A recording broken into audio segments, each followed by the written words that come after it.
अस्सलाम वालेकुम। Hello guys, मैं हूं गुलजार अहमद। मैं मोहम्मद। आप देख रहे हैं gym authentic reaction YouTube channel. आपका हमारे चैनल पर स्वागत है। वेलकम, नमस्ते। अगर आप देखना चाहते हैं ऑथेंटिक रिएक्शन वीडियोस, आप हमारा चैनल जरूर सब्सक्राइब करें, लाइक करें, शेयर करें और यूं ही अपना प्यार दिखाते रहें। चलिए देखते हैं आज की पहले वीडियो, उसके बाद देते हैं अपना ऑथेंटिक रिएक्शन। आज पाकिस्तानी तलवे चाट रहे हैं। आप अमेरिका को छोड़ें, आप अफगानिस्तान से भीख मांग रहे हैं। एक टाइम की रोटी नहीं खा सकते भाई। अब जिस मुल्क का इतना बेड़ा गर्क है वो क्या करेगा? जरूरी नहीं होता कि दुनिया के अंदर इतना बड़ा मुल्क या इतना छोटा मुल्क बन सकता है। छोटे बड़े मुल्क भी हो सकते हैं, लेकिन हम उस पर राजी नहीं होते। जो 1920 में नेशन स्टेट्स बनी थी, 1920 में पासपोर्ट का डिजाइन आया था, 1920 में वीजा रेगुलेशन आई थी, 26 में बॉर्डर सिक्योरिटी फोर्सेस बनी थी। जो चिड़ियाघर में तकसीम दुनिया को कर दिया गया है, वही चिड़ियाघर के पिंजरे हमें चाहिए। हमें कोई और पिंजरा नहीं चाहिए। हम अपना पिंजरा खुद डिजाइन करना ही नहीं चाहते। भारत का जो रिकॉर्डेड इतिहास है वो 5000 साल का है, लिखित जो पाया गया है, और वैसे उससे बहुत पुराना है। ये जो मोहनजोदाड़ो वगैरह और हड़प्पा वगैरह जो अभी पाकिस्तान में मोहनजोदाड़ो है, सो भारत का इतिहास उससे भी पहले जाता है। ये तो मिला है, नीचे खोदेंगे और भी मिलेगा। मुगल्स अगर एक 24 घंटा देखें, अगर एक 24 घंटे की साइकिल को माने जब से भारत आए, तो मुगल उसमें से 5 मिनट भी नहीं है।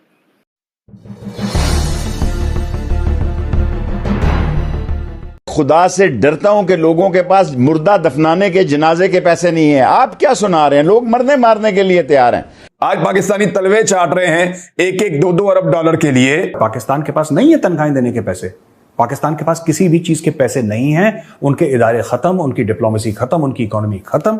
लोन पे वो मुल्क जिंदा है। हमारी मुस्तकबिल का फैसला IMF ने करना है। हमने अवाम को तेल कितने का देना है, आटा कितने का देना है, घी कितने का देना है, माचिस कितने की देनी है। और ये IMF के जूते चाटने वाले और IMF की एडवाइस और फैटअप के मामला की जाएंगे रूस में। कौन को बेवकूफ बनाया जा रहा है? चाय पीने को वैसे हमारे मंत्रियों ने मना कर दिया कि बेटा तुम चाय भी मत पीना, क्योंकि चाय में पैसे खर्च हो रहे हैं। अब जिस मुल्क का इतना बेड़ा गर्क है वो क्या करेगा? कुछ ना कुछ तो उसको करना पड़ेगा ना। मैंने भी ये सोचा है कि अब मैं अपने हलके के अंदर किसी गाड़ी में नहीं, कोई खोता गाड़ी लूं, उस खोता गाड़ी में जनाब मूव किया करूं, क्योंकि पेट्रोल जनाब बारे में नहीं रहा। खोता भी महंगा हो गया पूरे पाकिस्तान के अंदर, खास तौर पे यार जो हम गरीब अवाम है यार, हम एक टाइम की रोटी नहीं खा सकते भाई। कब तक ये टोपी ड्रामा चलेगा? अब मैं क्या आपको बताऊं, यहां तो आड़त की दुकान इस तरह नहीं चलती जिस तरह ये मुल्क चला रहे हैं।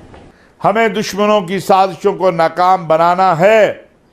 हमें पाकिस्तान में ये माहौल बनाना है। सुरसुरी छोड़ दी। अब पाकिस्तानियों को तो हर बिस्तरे के नीचे देखते हैं उनको साजिश मिलती है, सोफे कुर्सी के नीचे देखते हैं उनको साजिश मिलती है। हर जगह साजिश हमारे खिलाफ साजिश हो रही है। पूरा पाकिस्तान इसी में 24-25 करोड़ का जो आवाम है 24 घंटे साजिश ढूंढता रहता है अपने। इससे ज्यादा गुलामी और क्या हो सकती है? हम सुबह से शाम तक गुलामी की बात करते हैं। इमरान खान साहब जो है वो कहते हैं अमेरिका की गुलामी। ओ भाई, अमेरिका की गुलामी तो छोड़ो, पहले तो IMF की गुलामी से तो जान छुड़वा दें आप हमारी। आप हर कंट्री के दौरे में जाते हैं पैसे मांगने, आपकी उतनी इज्जत हो रही है जितनी एक फकीर की होनी चाहिए। आपकी करेंसी तो अफगानिस्तान से पीछे चली गई है। उसने जंग लड़ी अंग्रेज के साथ, उसने जंग लड़ी सिखों के साथ, उसने जंग लड़ी रशियन के साथ, उसने 42 मुल्कों की अमेरिका की क़यादत के साथ लड़ाई 20 साल लड़ी। वो आज आपसे बेहतर चला रहा है अपनी इकोनॉमी को। एक चीज तो बताएं, आप भीख मांग रहे हैं उनको। छोड़े ना ये बात, आप अफगानिस्तान से भीख मांग रहे हैं। आप अमेरिका को छोड़ें, आप अफगानिस्तान से भीख मांग रहे हैं। पाकिस्तान बड़ा अहम मुल्क है। पाकिस्तान अपनी अहमियत को समझता नहीं है। कितनी बदकिस्मती है कि अब चीन हमें नहीं बुला रहा, रंगूश और दीगर कई ममालिकों का नाम लिया है। तो मुझे तो इन चीजों में कोई अल्लाह माफ करे बड़ी स्मेल खौफनाक सी आ रही है। अल्लाह करे मेरे खदशात गलत हो। पाकिस्तान जैसा मुल्क, अजीम मुल्क, शानदार मुल्क, जिसकी दुनिया भर में इज्जत है, उसको नहीं बुलाया। इंडिया ने साजिश कर दी और छोटे छोटे मुल्क जिनकी कोई अहमियत नहीं है उनको बुला लिया। पाकिस्तान ये समझता है कि उसकी अहमियत बहुत है। क्यों? क्योंकि उसके पास न्यूक्लियर बॉम्ब है। इसके अलावा कुछ नहीं है। It is staring at default. सभी ने कहा कि पाकिस्तान एक अहम मुल्क है, 22 करोड़ की आबादी है, एटमी ताकत है। मुझे ये बताएं, आपके साथ खड़े होने, किसी मुल्क को आपके साथ खड़े होने का क्या फायदा? आप जरा जिसके साथ खड़े होते हैं उसकी जेब में डाल लेते हैं आप। मेरा मतलब टर्की है, उसके साथ भी आपके रिलेशनशिप सिर्फ डॉलर बेस है। हमारे खित्ते के अंदर एक ही हमारा दुश्मन है, हमें उस पर फोकस करना चाहिए। वो सारी दुनिया से दुश्मनी करें, बल्कि उससे भी दुश्मनी बस सरसरी सी है, जरूरत पड़ जाए तो उसकी भी हमें आलू प्याज उससे मंगवाने पड़ते हैं। ये गजवा हिंद की जंगें हैं और अब जो आखिरी जंग है गजवा हिंद की वो भी आने वाली है। बेटा दरिया में रहकर मगरमच्छ से वैर नहीं लेते, तो आप एक सिस्टम से चलो ना, क्यों दुनिया से आप लड़ना चाह रहे हो? अरे ओए छोड़ूंगा नहीं, ये जफर साहब चेंज करना पड़ेगा थोड़ा। लेकिन अल्लाह का शुक्र है हमारे तन के कपड़े एक एक करके उतर रहे हैं। अब अनकरीब सब लोग जागिया में घूमेंगे और उसके बाद कहेंगे जमहूरियत बेहतरीन इंतकाम है। लोगों की बस होना शुरू हो गई है लोड शेडिंग की वजह से। 1 घंटा बिजली आती है और 1 घंटा जाती है। कि 400 रुपए लीटर आंसू और 800 रुपए किलो गम। शहबाज जी बताओ कहां पे जाएं हम? वो बिल ग्रेड को ले आए इसहाक डार की बजाय, फिर भी ये जाएंगे। इसहाक डार को बिल ग्रेड से रिपीट कर दें, उसको बदल दें, उसकी स्किन बदल दें, उसका दिमाग बदल दें। मुल्क इस खड्डे में गिर गया जनाबे वाला। कह रहे हैं जी रूस से तेल लेने जा रहे हैं। अच्छा एक चीज तो बताइए शेख साहब, बैंकों को तेरे पास पैसे हैं? शीन की आपने बात की है। मेरी बात सुने, कल परसों ईद। मेजर साहब जिस तरह औरिया जी ने बात की, इसमें एक तो ये कि हम तारीख में जाते हैं तो वहां पे देखते हैं कि जो लकीरें खींची तो जिस वक्त तकसीम हुई उस पर भी कुछ इस तरह के सवाल हमेशा से उठते हैं कि देखें यहाँ से ये कर दिया, यहाँ से ये काट दिया, ये कर दिया। उस बिना पे भी बहुत सारे जो हैं वो रिजर्वेशंस रहते हैं। फिर ये कि एक चीज इन्होंने ये बात कही जो बिल्कुल सही दिखाई देती है कि लगता है कि अब हम करना ही नहीं चाहते, बस बहुत हम एक ऐसे कंफर्ट जोन में है कि हम कहते हैं कि रहने दो, क्या बात ही नहीं होती उसके ऊपर, हम समझते ही नहीं कि कुछ जरूरी है। आपका इस बारे में क्या कहना है कि क्या वजह है, क्यों नहीं दोनों मुल्कों के बीच ताल्लुकात ऐसे बेहतर हो सके कि दोनों ही तरक्की करें? आलिया जी अपनी शो में बुलाने के लिए बहुत बहुत धन्यवाद आपका। मैं औरिया साहब ने जो बात करी थी, मैं उसके ऊपर 2-3 बातें अपनी और कहूंगा। लार्जली इन्होंने बातें काफी हद तक मैं अग्री करता हूँ जो औरिया साहब ने बातें करी हैं, कुछ उसमें जोड़ के इजाफा करने की कोशिश करूंगा। देखिए पहली तो बात यह है कि एक तासुर है, एक ऐसी अंडरस्टैंडिंग है कि भारत मुगल जो थे उनका आना भारत की हिस्ट्री में एक बहुत बड़ा इवेंट था। देखिए मुगल करीब 250-300 साल उन्होंने 1526 में बाबर आया, फर्स्ट बैटल ऑफ पानीपत हुई 1526 में, एंड 1857 में मुगल साम्राज्य निपट गया। भारत का जो रिकॉर्डेड इतिहास है वो 5000 साल का है, लिखित जो पाया गया है, और वैसे उससे बहुत पुराना है। ये जो मोहनजोदाड़ो वगैरह और हड़प्पा वगैरह जो अभी पाकिस्तान में मोहनजोदाड़ो है, सो भारत का इतिहास उससे भी पहले जाता है। ये तो मिला है, नीचे खोदेंगे और भी मिलेगा। मुगल्स अगर एक 24 घंटा देखें, अगर एक 24 घंटे की साइकिल को माने जब से भारत आए, तो मुगल उसमें से 5 मिनट भी नहीं है, पहली चीज।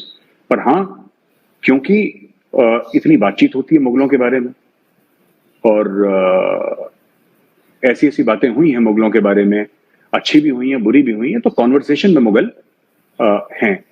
पब्लिक लाइफ में अगर आप मुस्लिम रूलर्स का नाम लें तो मैं अक्सर ऐसा कहा जाता है कि मुगल रूलर्स के कंट्रीब्यूशन बहुत ज्यादा थे। ऐसी बात नहीं है। मुस्लिम रूलर्स थे मुगल्स के अलावा जिनके बहुत जबरदस्त कंट्रीब्यूशन थे। उसमें सरफहरिस्त नाम है शेरशाह सूरी का, जिसने ग्रैंड ट्रंक रोड बनाई थी। और उस जमाने में 5 साल का राज था शेरशाह सूरी का, और ग्रैंड ट्रंक रोड बनाना कोई छोटी बात नहीं थी। आज की तारीख में 21वीं सदी की टेक्नोलॉजी का इस्तेमाल करते हुए शायद ही कोई मुल्क है वो काम कर पाए जो उस आदमी ने उस समय कर दिया था। पहली चीज हमें समझनी पड़ेगी। मेरा सिर्फ ये कहना है कि बात हिंदू या मुसलमान की नहीं है। मुस्लिम रूलर्स में से भी ऐसे कई रूलर्स थे जिन्होंने मुगलों ने अपने लिए काम करा। ताजमहल अपनी बीवी के लिए बनाया, लाल किला अपने लिए बनाया। शेरशाह सूरी ने गरीबों के लिए काम करा। पोस्टल सिस्टम किसने शुरू करा? रेवेन्यू सिस्टम किसने रिफॉर्म करा? क्या बात है।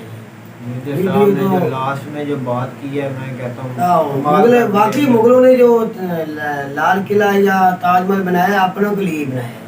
भाई आपने जो ताजमहल उन्होंने बनाया, इस वक्त तो वो इंडिया की एक पहचान है ना। जो मुगल थे वो ऐश परस्त थे, ऐसे उन्होंने कहीं ना कहीं के लिए बनाई है, कहीं की उन्होंने बिल्डिंगें बनाई है, उन्होंने की है ना उस दौर के अंदर। वो अब हम सुनते हैं तो कसम हैरान हो जाते हैं, वो इतनी ऐसी उन्होंने की है।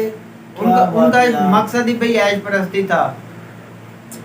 पर ये तो हकीकत बात है, वो मुगल थे, वो अफगानी थे भाई। वो भैया ये अफगानी थे, अफगानी थे जो वो भी थे, मुसलमान थे हमारे, लेकिन वो अफगानिस्तान से आए थे।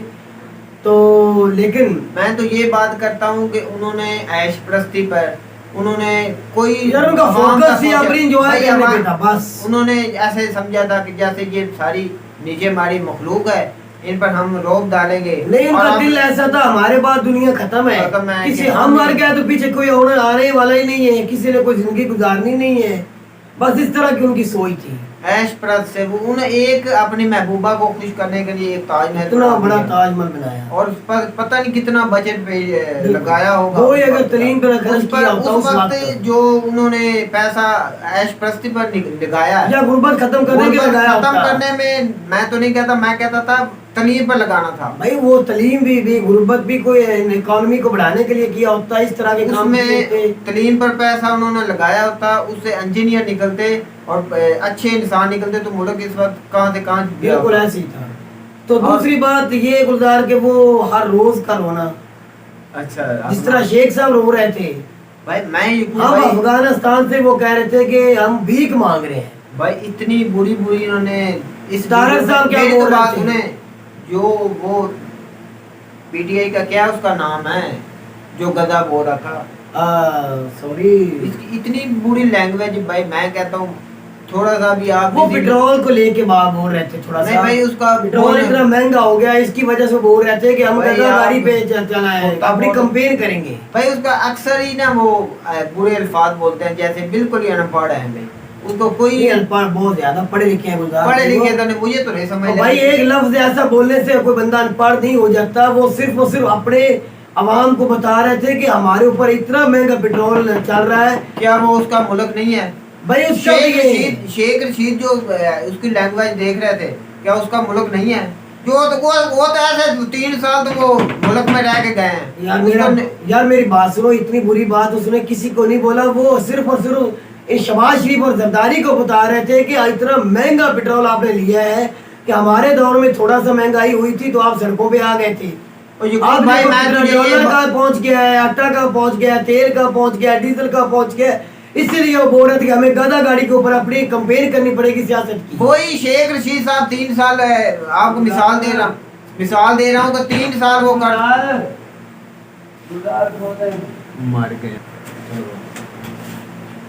गुलजार भाई। वो इस तरह है कि थोड़ा सा ना बंदे सियासत में आकर ना बोल देते हैं, लेकिन शेख रशीद की वैसे हकीकत ही बात यह है कि वो बाज़ का ऐसे लफ्ज बोल जाते हैं। मैं तो कहता हूँ भाई शेख रशीद जो हैं वो सारी सियासत करते हैं, हर बात में वो नई अफवाह लगा देते हैं और उसको बोलने का भी कोई ढंग नहीं है। मैं तो कहता हूँ शेख रशीद साहब नहीं, बाज़ बात वो तजर्बे की बात भी तजर्बे भी करते हैं, लेकिन ये भी वो थोड़ा सा पढ़े लिखे होने का सबूत नहीं दे रहे थे। नहीं, शेख रशीद साहब का जो बयानिया है ना, उसको तो यही है कि सारा जो कसूर किया है वो नून लीग और पीपल पार्टी ने किया है। वो भाई 2 माह में इतना क्या कसूर करके गए हैं कि आप भी 3 साल रह के गए हैं। इमरान खान साहब की हुकूमत 3 साल है, लेकिन इस तरह के हालात नहीं थे गुलजार। इस तरह इतना महंगा पेट्रोल, इतना महंगा डीजल, इतना महंगा बिजली का एक यूनिट नहीं था। उस वक्त 14-15 रुपए था, आज 48 रुपए का। भाई मैं ये बात, उस वक्त डॉलर 170 रुपए था, आज देख ले कहाँ पहुंच चुका है। उस वक्त आटे की कीमत कितनी थी? 900 रुपए थी, आज कहाँ पहुंच चुकी है। भाई मैं ये बात करता हूँ कि पाकिस्तान को इस क्राइसिस से मिलकर निकालना चाहिए, ये नहीं है तो मिलकर इमरान खान सामने असेंबली में खड़े होके फजलुर रहमान को बोला था मेरा ये दुश्मन है किस्म का, लेकिन फिर भी मैं इसके साथ हाथ मिलाकर और शहबाज शरीफ और नवाज शरीफ जरदारी के साथ मिला के कंट्री को मिलाने के लिए, कंट्री की इकोनॉमी के लिए कुछ मिल के करने के लिए मैं तैयार हूँ। वो फिर भी उनके साथ नहीं बैठे। और भाई वो तो सारे चोर है ना। इमरान खान साहब उसने जलसे में भी बोला है, चिच्चा वदरी के जलसे में, वो मुल्तान के जलसे में बोला था। सारे उनको इमरान खान साहब को नाअहल करने में तुले हुए हैं। अच्छा ये तो बता दे, ये सिस्टम अब आपने ही बात कहा थी, तू मुझे इतना बता दे इमरान खान को नाअहल क्यों करवाना चाहते हैं? क्या वो इंसान है? वो सारे चोर मिलकर इमरान खान साहब को नाअहल करना चाहते हैं। इसकी वजह क्या है? एक आदमी है, उसकी पार्टी में भी इतने गंदे अंडे हैं, वो भी चाहते हैं कि निकल जाए। उसकी उनकी मजबूरी है कि वो नहीं निकल रहा है। वो इमरान खान है भाई, इमरान खान साहब से वो 0 है भाई। इमरान खान उस पार्टी से हट जाए, पीटीआई से, पीटीआई खत्म, फिर वो तो खत्म हो जाएगी भाई। पीटीआई को किसी ने जानना ही नहीं है, वोट ही किसी ने नहीं दे। इमरान खान के अलावा उसकी नस्ल का कोई बंदा, उसका बेटा, भाई या कोई मतलब भाई तो है ही नहीं। पूरे पाकिस्तान में एक लीडर आया है, उसके भी पीछे हाथ धोकर लग गए, सारे सियासतदान उसके पीछे लग गए, सारे इदारे भी उसके पीछे लगे हुए हैं कि ये चला जाए, कहीं ना कहीं हमें खाने दे, या खाए और हमें भी खाने दे। ये बस यही चाहते हैं, आप भी खाएं और हमें भी खाने दें। बिल्कुल। वो इमरान खान नहीं करते कि हम ना तुम्हें खाने देंगे, हम वो जब मुझे याद तो यहाँ पे फिर बात आगे मैं करना जरूरी समझूंगा। वो इंडिया की पॉलिसी की या इंडिया की जमहूरियत की या सियासत की क्यों बात करता है? भाई वो करता है, वो उन्होंने अच्छे इसीलिए करता है चाइना या इंडिया की बार बार कि उनकी खारजा पॉलिसी देखो, उनकी जमहूरियत देखो, उनके आवाम के हालात देखो, उनकी खुशहाली देखो, उनकी इकानमी देखो, आवाम में कितना शऊर है। हमारी आवाम में भी शऊर होना चाहिए और हमारे सियासी लीडरों को भी समझना चाहिए हमें कंट्री को ऊपर लेके जाना है, कंट्री की इकोनॉमी को बढ़ाना है, तलीम को बढ़ाना है, हमें डैम बनाने हैं, हमें हॉस्पिटल सेहत के ऊपर काम करना है। कुछ कर रहे हैं, दिखाओ मुझे कुछ कर रहे हैं। भाई कोई भी नहीं करता। मैं कहता हूँ कि सारों का ये देन होता है कि हमने पैसे लगाकर सियासत में आना है और इधर से ग्रांटे के जरिए या किसी भी तरीके करप्शन करके हम पैसों की बोरियां भरकर हम बाहर के मोहल्ले में लेके जाते हैं। बिल्कुल, जिस तरह सब बड़े शहबाज भाग गए हैं, फिलहाल तो बड़े भाग गया है, सब लीडरों की भी मदारी पंजाब असेंबली का स्पीकर जो गलत की वो भी भाग गए। अब देख लो भाई, आस्ता भी गए थे, अब वापस तो आ गए, चले जाएंगे आस्ता आस्ता भी सारे सियासतदान चले जाएंगे। जैसे भी इलेक्शन की कॉल होगी, मैं तो कहता हूँ इस वक्त कोई भी सियासतदान नहीं रहेगा जितनी उन्होंने करप्शन कर चुके हैं। मेरा भाई मैं तो यकीन के साथ कहता हूँ इस बार इमरान खान ना भी कंपेन करे ना, फिर भी अल्लाह ने उन्हें इंशाल्लाह उसे फतह देनी है। भाई मैं तो कहता हूँ इमरान खान साहब चाहे फतह होकर आ भी जाते, कोई भी लीडर आए, उसको सारी पार्टियों को इकट्ठा करके, सारे इदारों को इकट्ठा करके पाकिस्तान के लिए सोचना चाहिए और अपनी खुद मुख्तारी की भाई ये तेरी बात ठीक है, मैं मानता हूँ, लेकिन इंडिया में भी देख रहे राहुल गांधी ने आज का दिन तो एक दिन भी मोदी को कबूल नहीं किया। आए दिन वो किस तरह बोलता रहता है राहुल गांधी, कितनी उसके आरोप लगाता रहता है मोदी के ऊपर। सिर्फ मोदी का फोकस है अपनी कंट्री पे, अपनी आवाम पे। वो उसकी असेंबली में जाते हैं, उनकी सुनते हैं, वो अपना काम करते हैं जिससे दुनिया खुश है। इमरान खान साहब को कहता हूँ कि अब नेक्स्ट टाइम आपको वोट मिले, आपको मैं तो कहता हूँ आए और सब कुछ भूल कर पहले आपको मुल्क की सोचना चाहिए। पहले भी गुलजार भाई आप भूल रहे हैं, उसने मुल्क की खातिर ही काम किए, लेकिन उसका टोले में करप्ट बंदे थे, अब वो निकल चुके हैं। और भाई सारा जोर निकालने पर लगा दिया है, सारा उसने कोई। मेरा भाई जब तक करप्शन खत्म नहीं होगी, इदारे करप्शन पे मेरी बात सुन मेरा भाई, जब तक इदारे करप्ट है आप कुछ नहीं कर सकते। जितना मर्जी जोर लगा लो, इदारे करप्ट है, इमरान खान अकेला कुछ नहीं कर सकता। अवाम को साथ देना पड़ेगा। इमरान खान अगर आए अवाम को साथ दे और इमरान खान आए और इदारों को ठीक करना पड़ेगा। इदारे ठीक नहीं होंगे तो कोई भी लीडर पाकिस्तान का ठीक नहीं हो सकता। उम्मीद करते हैं आपको हमारी वीडियो अच्छी लगी होगी। वीडियो अच्छी लगी हो तो हमारा चैनल जरूर सब्सक्राइब करें। मिलते हैं किसी नई वीडियो के साथ, नई टॉपिक के साथ। तब तक दीजिए इजाजत। अल्लाह हाफ़िज़।